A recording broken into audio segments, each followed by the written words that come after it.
চারিদিকে কত কিছু ঘটছে, মুখে মুখে ঘটনা যা রটছে, আড়ালে প্রকাশ্যে যা বলছে, তাই নিয়ে ক্যামেরা চলছে, ক্যামেরা চলছে, ক্যামেরা চলছে, ক্যামেরা চলছে। বাইপাসের ধারে পাটুলিতে একের পর এক ফুলের নার্সারিগুলো শীতের হাওয়ায় যেন নতুন করে প্রাণ ফিরে পেয়েছে। চেনা নার্সারিগুলোতে এখন এক অন্য মেজাজ। বাঙালির শীতকালকে উজ্জ্বল করতে চলে এসেছে বেশ কিছু নতুন গাছের বাহার। শীতের আগমনী বার্তা নিয়ে সেজে উঠেছে ফুলের পসরা। প্রকৃতি যেন তার সমস্ত রং ঢেলে দিয়েছে এই ছোট্ট পরিসরে।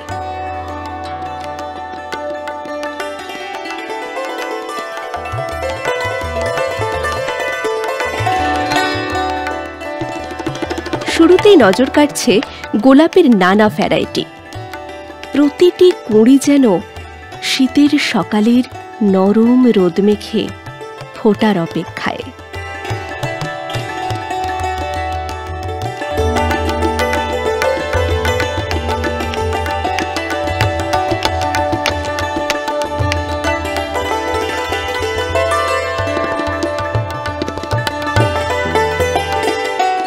পাশেই আছে অ্যাজেনিয়াম বা চাইনিজ এভারগ্রিনের মতো পাতা বাহারের বাহার। এই সবুজের বৈচিত্র্যে ইনডোর স্পেসকেও দেবে এক নতুন মাত্রা।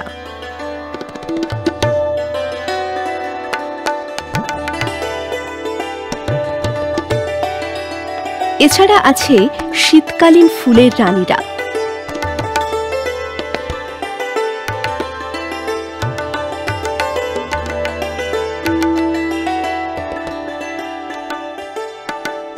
টকটকে লাল আর মিষ্টি গোলাপি জারবেরা তার সতেজ হাসি নিয়ে স্বাগত জানাচ্ছে। এক সারিতে রয়েছে পিটুনিয়া এবং ডায়ান্থাসের নরম পাপড়ির সম্ভার। হলুদ আর কমলা রঙের উচ্ছল গাঁদা, ছোট ছোট গুচ্ছের সাদা স্নোবল, সঙ্গে চন্দ্রমল্লিকার রকমারি চারা, যা বাগানকে মুড়ে দেবে উৎসবের মেজাজে। যারা একটু অন্যরকম পছন্দ করেন তাদের জন্য রয়েছে বিশেষ আয়োজন। শীতকালে সাকুলেন্ট বা ক্যাকটাসের চাহিদা বাড়ে।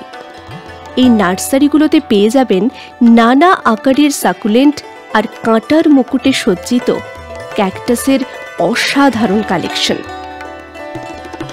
ছোট ছোট টবে এই গাছগুলো বারান্দা বা ডেস্ক সাজানোর জন্য একদম পারফেক্ট।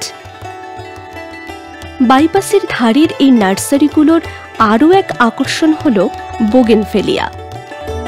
গোলাপি, সাদা, হলুদ একসাথে একাধিক রঙের ছোপ। প্রতিটি গাছ যেন নিজের সৌন্দর্য জানান দিচ্ছে।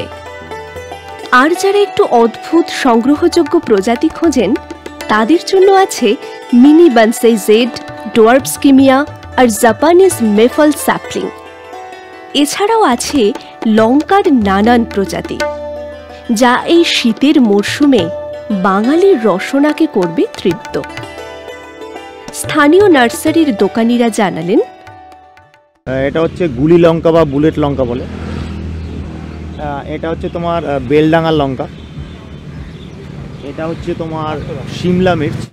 এটা কালারিং লঙ্কা হয় 2-3 ধরনের। এটা দিয়ে আচার তৈরি হয়, এটা থেকে পকোড়াও হয় এবং সৌন্দর্যের জন্যও তুমি রাখতে পারো। নেক্সট এটা হচ্ছে ক্যাপসিকাম লঙ্কা, ঠিক আছে। আর এটা এক ধরনের লঙ্কা হয়, এটাকে বুলেট লঙ্কাও বলা হয়, বুলেট টাইপ 2 আর কি। এটাতে প্রচুর ঝাল হয়। শীত প্রধান সময় চলে এসছে। আপ টু নভেম্বর থেকে শীত শুরু হয়, তো মার্চ মাস অবধি টুকটাক থাকে। তো সেক্ষেত্রে সাকুলেন্ট প্রজাতির গাছ এবং ক্যাকটাস প্রজাতির গাছ এই সময় খুব ভালো হয় এবং আপনি বাড়িতে রাখতে পারেন। এটা বাড়ির জন্য খুবই ফলদায়ক এবং সুখকর। প্রথমে আসি সাকুলেন্টের ব্যাপারে। বিভিন্ন ধরনের সাকুলেন্ট পাওয়া যায়, যেমন পদ্মের মতো দেখতে এক ধরনের সাকুলেন্ট হয়, ওটাকে আমরা লক্ষ্মী কমল বা ব্রহ্মকমলও বলে থাকি। বিভিন্ন টাইপের ক্যাকটাস হয়, যেটা দেখা যায় আপনার দার্জিলিং, কালিম্পং ওইসব এরিয়ায়, সেই গাছগুলো আমাদের এখানে আসে এবং সেগুলো যথেষ্টই দেখতে সুন্দর এবং আপনারা বাড়িতে নিয়ে যেতে পারেন। আশা করছি আপনাদের ভালো লাগবে। এগুলো মোটামুটি 120 থেকে শুরু হয়। জেব্রা প্লান্ট আছে একটা সাকুলেন্ট প্রজাতি বা ক্যাকটাস প্রজাতির গাছ, এগুলো 120 থেকে শুরু হয় আপ টু 650 অবধি আছে। বিভিন্ন ভ্যারাইটিসের ক্যাকটাসে ফুলও হয়, আপনারা দীর্ঘদিন রাখার পরে দেবেন ক্যাকটাস থেকে বিভিন্ন টাইপের ফুল দেখা যেতে পারে। সেক্ষেত্রে ওই জিনিসটাকে আপনাদের লালন পালন করতে হবে সঠিকভাবে। এবং আরেকটা যে বিষয় হচ্ছে, ক্যাকটাসের জল কিন্তু সবসময় এবং সাকুলেন্ট প্রজাতির গাছে জল কিন্তু সবসময় কম দিতে হবে। কেন কম দিতে হবে?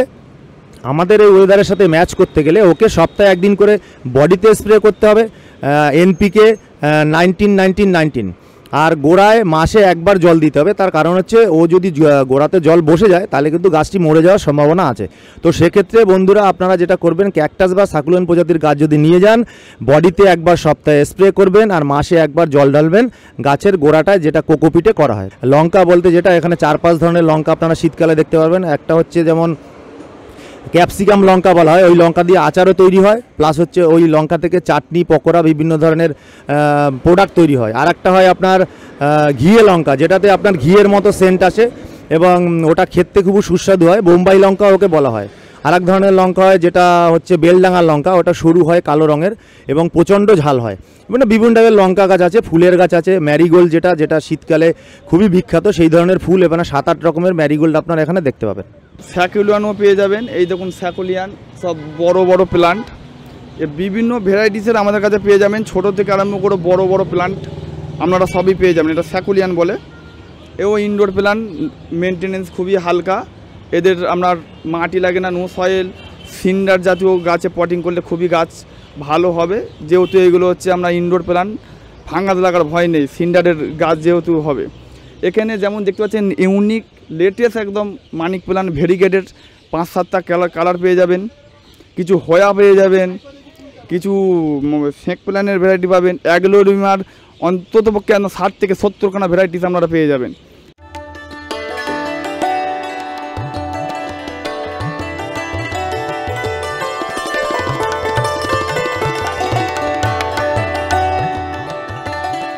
শীতের সকাল, রোদমাখা দুপুর আর রঙিন ফুলের গন্ধে ছাওয়া এই সময় বাইপাসের ধারের পাটুলির নার্সারিগুলো এখন যেন ছোট্ট একটা স্বর্গ। গাছপ্রেমীরা চাইলে এই নতুন কালেকশন দিয়ে সাজিয়ে নিতে পারেন নিজের সবুজ দুনিয়াকে। ক্যামেরা চলছে। অনেক রাস্তা, দীর্ঘদিন অনেক পথটা পেরিয়ে এসেছি ভাস্কর্য নিয়েই, এবং আমি শুরুই করেছিলাম মাটি নিয়ে। আমি প্রথম জীবনে হয়তো জেনে বা না জেনে আমি ভাস করব, সেটা ছোটোবেলা থেকে আমি ঠিক করে রেখেছিলাম। ভাস্কর্য সাধারণত চিত্র প্রদর্শনীর অঙ্গ হিসাবে স্থান পায়। শুধু ভাস্কর্য প্রদর্শনী তুলনায় কম দেখা যায়। বিমল কুণ্ডুর ভাস্কর্য প্রদর্শনীর বিশেষত্ব হচ্ছে সব ভাস্কর্যই ব্রোঞ্জের তৈরি। কিছু কিছু ভাস্কর্য দেখে মনে হয় কাঠের তৈরি। এখানেই শিল্পীর কৃতিত্ব।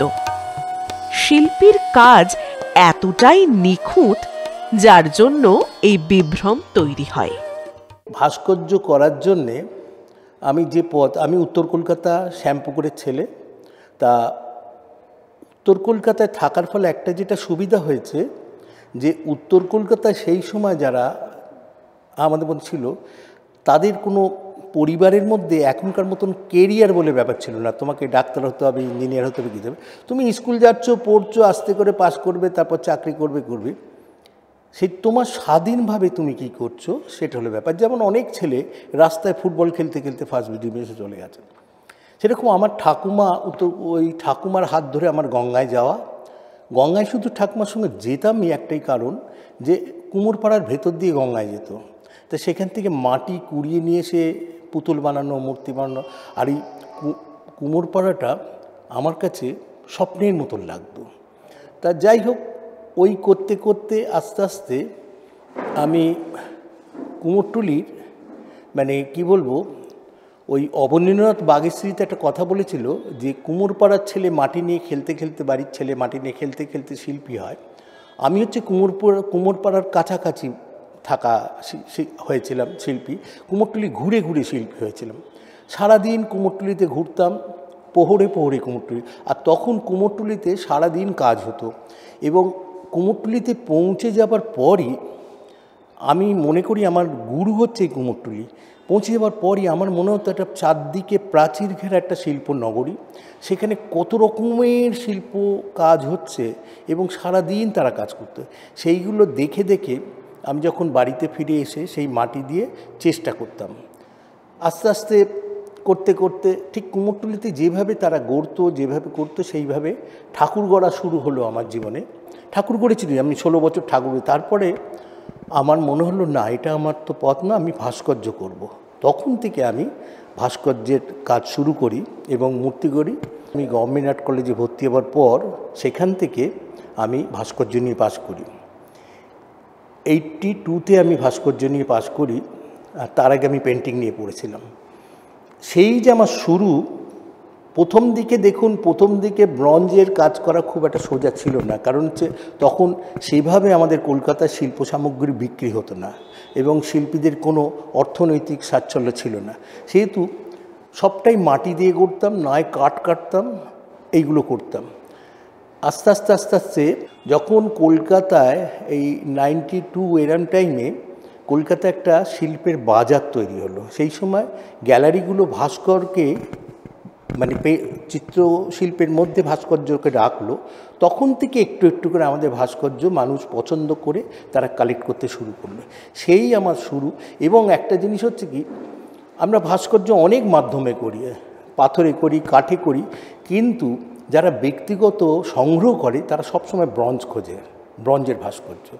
সেই কারণে যেসব গ্যালারি আমাদের আমন্ত্রণ জানায় তারা প্রত্যেকেই চায় যে আমরা ব্রঞ্জের কাজ করি। এই শুরু আমার ব্রঞ্জের কাজ করা এবং আস্তে আস্তে ব্রঞ্জটাকে নিয়ে নানাভাবে।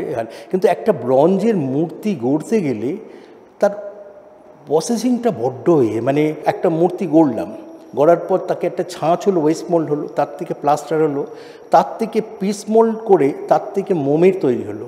মোমের করার পর সেই মোমের এটাকে চ্যানেল লাগিয়ে তার মধ্যে সুরকি প্লাস্টার আবার কাভার করালো, দিয়ে তারপরে সেটা ফায়ারিংয়ের পর সেটাকে মেটাল ঢেলে মেটালটা পরিষ্কার করে ফিনিশ করে তারপরে এই পাতি নাকাল। মানে এতটা প্রসেস থাকে, তার খরচার ব্যাপার থাকে, তার মানে পরিশ্রমের ব্যাপার থাকে। সেটা চট করে কেউ ভাস্কর্য নিয়ে কাজ করতে চায় না।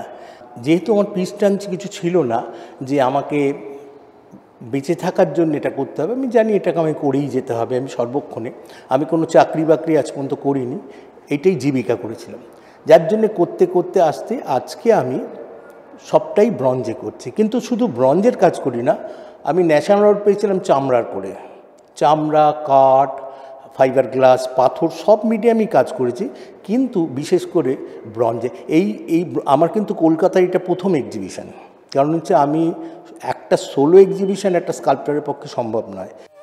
বিষয়ের বৈচিত্র্য দৃষ্টি আকর্ষণ করে, বিভিন্ন বাদ্যযন্ত্রে বাদনরত মূর্তি দৃষ্টি আকর্ষণ করে।